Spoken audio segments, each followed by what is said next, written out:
Welcome to Equal Entertainment. I'm Tracy E. Gilchrist. The Actors Union is resuming talks with Hollywood studios. The strike is now more than 3 months old. SAG-AFTRA union leaders are meeting with the Alliance of Motion Picture and Television Producers. The two sides are reportedly trying to reach an agreement on revenue sharing, salaries, and the use of artificial intelligence. Now, some of Hollywood's biggest names are urging the union to find a way to end the strike. Tyler Perry has a new multi-year deal with Netflix, according to multiple news outlets. Variety reports it's for him to write, direct, and produce feature films. It cites WME CEO Ari Emanuel speaking at Bloomberg Media's Screen Time conference. Perry says he's waiting for a formal announcement before confirming the news, but he does say Netflix is a great partner. He already has 2 projects in the works with the streaming service. Singer Pink says she almost died from a drug overdose before she got her big break. Pink talked about the incident in a 60 Minutes interview. She says she took ecstasy, PCP, and methamphetamine at a rave in 1995. The combination nearly killed her, and she says it was the last time she ever took hard drugs. Just a few weeks later, Pink scored a record deal with an all-girl R&B group. Pink also described her chaotic childhood. She says her parents yelled at each other every day and threw things. She also says she sold drugs, got kicked out of her home, and quit school. Adele is giving her fans something to sing about. She's extending her Las Vegas residency one last time. Adele calls the show an extraordinary restorative experience that she'll never forget. The final leg of Weekends with Adele kicks off in January and will run through next June. This marks the second time that Adele extended her residency, which began last November. Musician Katie Tunstall has long been an advocate for the queer community. Her hits, including Suddenly I See and Black Horse and The Cherry Tree, are LGBTQ+ favorites. She's now touring with her new album, Nut. Regarding her popularity with queer women in particular, Tunstall says she's had lots of fun in the past with lots of different people.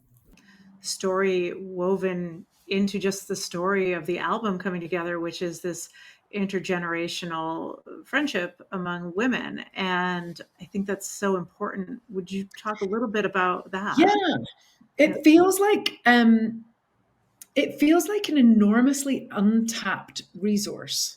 Yeah. In many ways in our life. I remember a while back reading an article about orca whales. I'm a big nature freak, and it was about orca females. And I'm sure many people know that orca pods are matriarchal. So they're run and led and governed by the females of the pod. And I think orcas live about the same length of lifespan as we do. It's quite similar. But big difference was that the female orcas go through menopause in their early 30s. And part of the reason that happens in their society is so that they stop worrying about having kids and they go on with leading the universe, because they become the leaders of their world. And they've had that amazing experience and difficulty and challenge of childbirth and rearing, but it's done and they're off because they need to lead the pod. And it really was just so reflective of human society, where we're not kind of respecting or diving into the opportunity of the immense knowledge and experience of our elders. And there's a big chasm at the moment where elders are sort of seen as a bit of a burden in our society. And I think that that's a huge mistake. And I think particularly with women, because we have that, much more intricate hormonal journey through our life.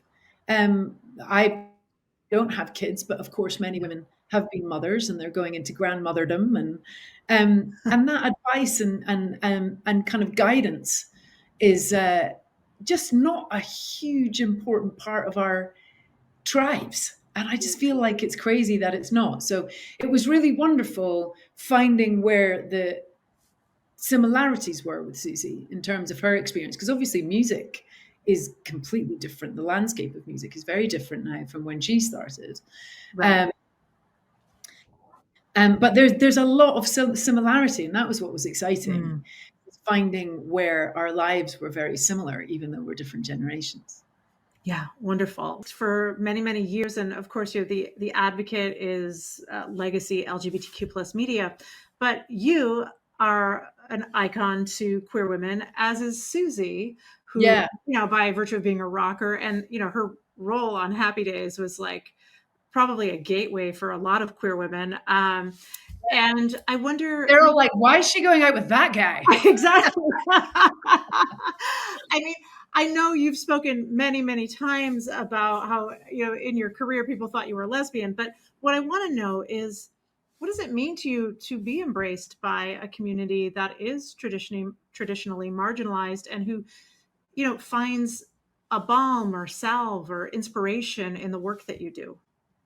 It's very meaningful, and it's an enormous compliment, and it always has been, because I'm not writing from a place of that specific type of difficulty in the world and moving through the world and prejudice and disrespect and just, completely I just don't get it. I don't get it. I feel like, well, I hope that in 50 years, please make it less than that.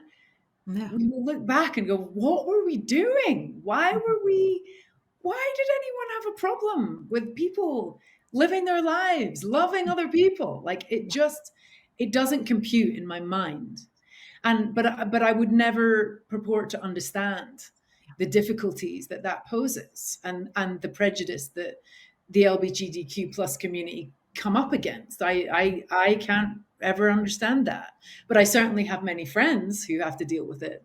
And so for my music to translate in that way, I think, it's just a huge compliment. It just means that I'm attempting and hopefully succeeding to tap into feelings that are not categorized. They're feelings that are human, and they're feelings that we all share. And that's surely the key to solving this ridiculous problem, is that we all share the same feelings. We all share the same challenges in life.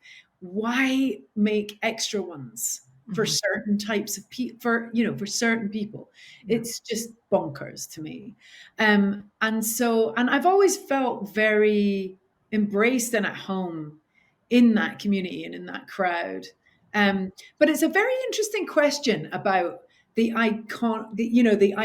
iconography, if that's the right word, of female musicians and rock stars who aren't gay being very embraced by the gay community.